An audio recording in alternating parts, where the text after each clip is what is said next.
But yeah, all right. Big package Friday, Lions nickel package time. Spemo, if you would be so kind to do the honors, let's get the first down. All right, first down of the Lions nickel package. First question, what is the biggest position of need on this team? I think that's kind of a trap a little bit because It's a trap. It is a trap. To me, the biggest position in need depends on what there is for you on the board when you pick. Because I think that's where you go. Now, granted, it's got to be in accordance with your scouts and what they feel and what players that they have projected. Some people are going to say corner. I mean, I guess you could say, depending on what your plans are in free agency, if you just go dollar for dollar, your biggest need is corner. Mm-hmm. All the corners you had signed were on short one-year deals. I guess maybe that way it could be the biggest position of need. I would contend, though, if you're going to let Jonah Jackson walk, I think guard becomes one of the biggest positions of need. Certainly, too, with where you pick in the draft, that's where we tend to see, the top-level guards start to come off the board around that mid-20s area. So it's a trick question to me. I guess pound for pound right now, I would say corner, though. Yeah. Well, all the things that you just brought into play, of course, that makes a difference. Right. But if you just go strictly by what were the biggest weaknesses, then you would have to say secondary, right? Yeah, I mean, that the numbers bear that out. Exactly. Pass defense, yeah. So, yeah, I would definitely say secondary. I would definitely say cornerback is a big need. Now, when you add all the variables into it, where you're drafting, what talent's on the board, if we do need an offensive lineman, then all that stuff plays a part in that. But just from the eye test, I would say secondary. Tim Pinnell says all the mock drafts I see have us taking a cornerback, but it's like the fourth or fifth best cornerback at that point. And that's where, look, I've always kind of been of the theory, I will go and get the best of whatever I need. Right. Not the fourth best, the best. So if I'm at a point where I'm picking 28th or 29th or whatever, and we're to that point where it's the fifth best cornerback or the best guard, I'm going to take the best guard. Because I'm about quality. I want the best at a position. Because usually the teams that win this thing have either the best or the second best or the third best dudes in the league at their spots. Is that fair? No, that's fair. But you know how tricky the draft is also. You can come away with, like, so they say is the fifth best cornerback that ends up being the stud of the pack. Nate Wiggins. Exactly. You got me on him, bro. That's his tape is different. You probably have to move up to get him, but that's who I want. He's big, he's rangy, he's athletic. He's got great ball skills. Every pass breakup he has on tape wouldn't be pass interference in the NFL like it would be with, was it Quineal Williams or the dude from Toledo? Yeah. Brandon Katz. Holmes effed up not taking a cornerback last year in the first round. Detroit needs help in the secondary, and last year's draft was historically strong at cornerback. I will wonder about that. When Singletary got taken, right, by the Seahawks, did that impact Witherspoon? Or Witherspoon, I'm sorry. When Witherspoon got taken by the Seahawks, did that impact them at all? Yeah, I did. They wanted Witherspoon. That was the thing. Was Holmes was going to take Witherspoon if he was there, and he wasn't there. Yeah. So pivot. So Brad Holmes subscribes to my theory, I guess, about if he can't get the best one, then move it on and get who they thought was going to be the best running back. And he was right. He was right. Isn't that stunning to say? Remember the Bijan contingent? I remember. I mean, Bijan's still really good. Yeah, he is, but I'm a Gibbs guy, bro. Yeah, me too. I love that. Second down. Second down. Next question of the nickel package. Do you expect the Super Bowl next year? I expect to be in the mix for it. Maybe that's being soft. I expect to be back in the NFC Championship game again. Now, it's this stuff where you start saying, I expect to be in the Super Bowl, I expect to be in the NFC Championship. We got to remember, too, and Lindsay, you can speak to this because I know the sports are different, but there is a comp. The road matters. Yes. The roadmap, the matchups in front of you, the breaks you get, everything matters.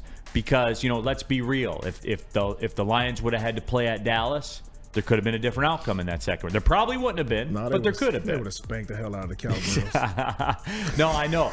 But we can all agree it was infinitely easier to play Tampa at home than it is to play at Dallas. Anytime you play at home. Anytime you can play at home. Infinitely easier. Yes. The roadmap matters. I'll just say it like that.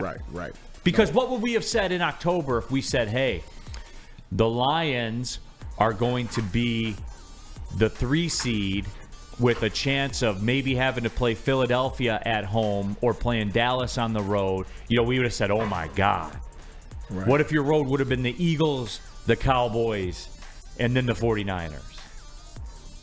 We would have been terrified Early at on, that. that would have been a scary thought. In October, we'd have been terrified of that. Right. So, things change. Right. Because the Eagles turned out to be frauds this year.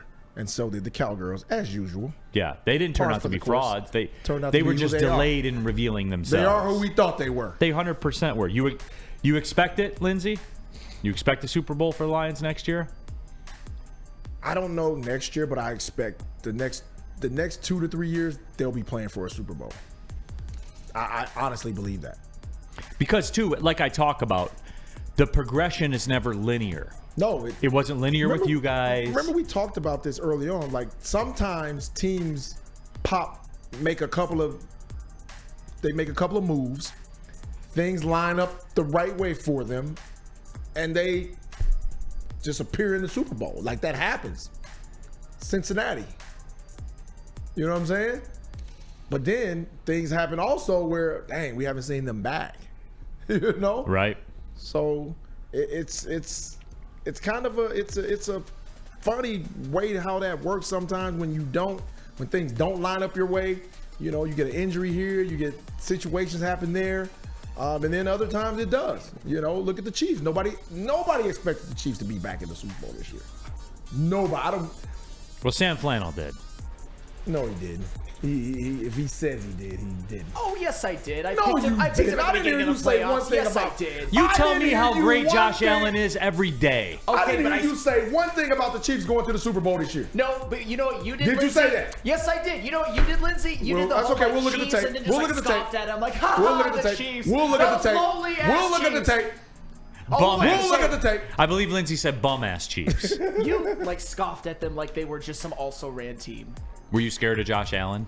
I mean, Yes, because Wait you a just minute, hesitated. wait a You minute, were wait a scared minute. of them. I think that they are both very talented quarterbacks, but there's levels to this. I picked the Chiefs to win. I did. Look at the tape. We are. Because I didn't hear when they were struggling, I didn't hear you say one thing about the Chiefs going back to the Super Bowl this year. I said that they didn't look great at the time. I did. I know you did. Speaking of receipts, Harold Williams in the WoodwardSports.com chat thread. Brandon Katz said the Eagles or the Cowboys would be in the Super Bowl. Oh, there's receipts too. All right, third down. All right, third down. What do you want the Lions to target in the first round? The best. The best at a position. The best at a position of need. I'm not interested in the fifth cornerback, especially if he's from Toledo.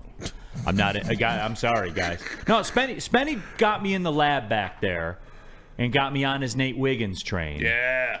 And, we did some cross comparison of the film, and those two dudes were not the same. Quinyon Mitchell looks very Okuda-y on tape. It's a good, very physical, Very grabby. but gets away with it in that conference at the time, especially with the officials.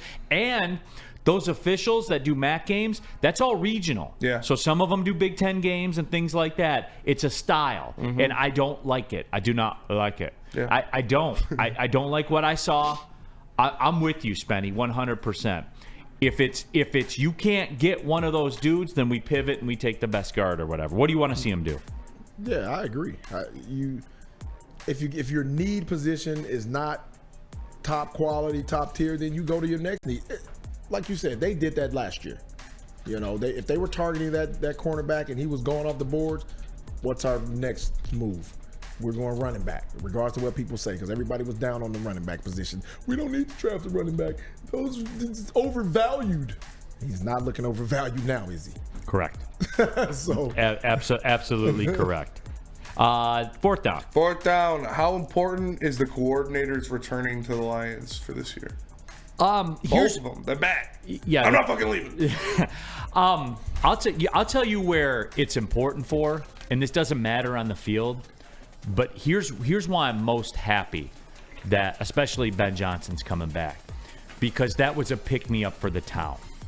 You know what I'm saying? Right. Like, the whole tenor of Lions fans across the city changed that moment that Ben Johnson announced that he's coming back.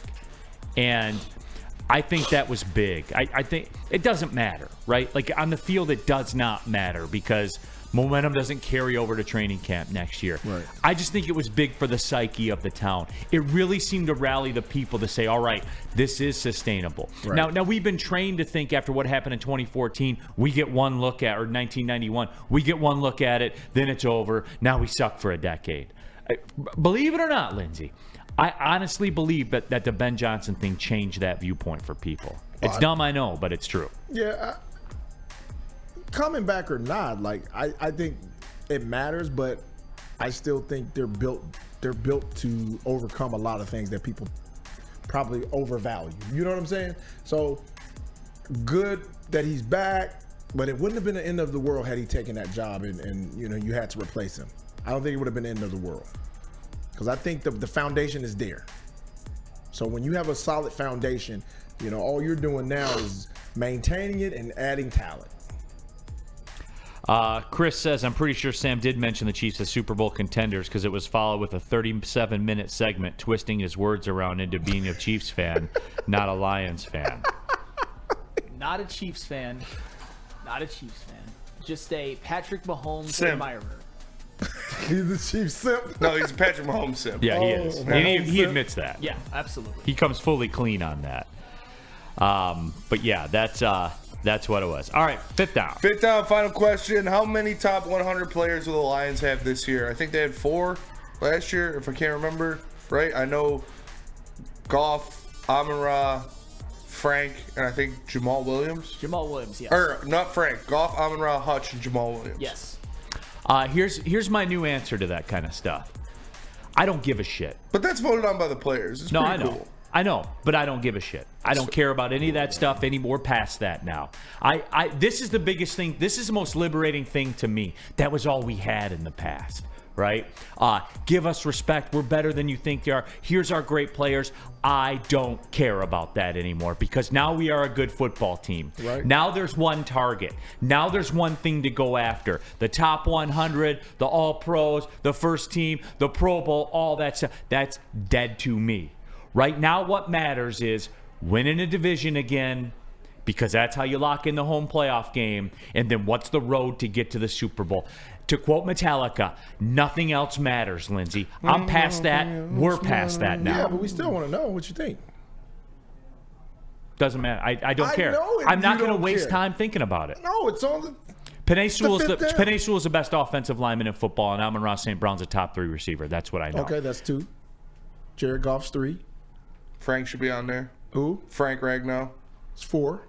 Sure. Hutch will be on there. He was on there 5. last year. Sure. Gibbs Gibbs could, yeah, he should be.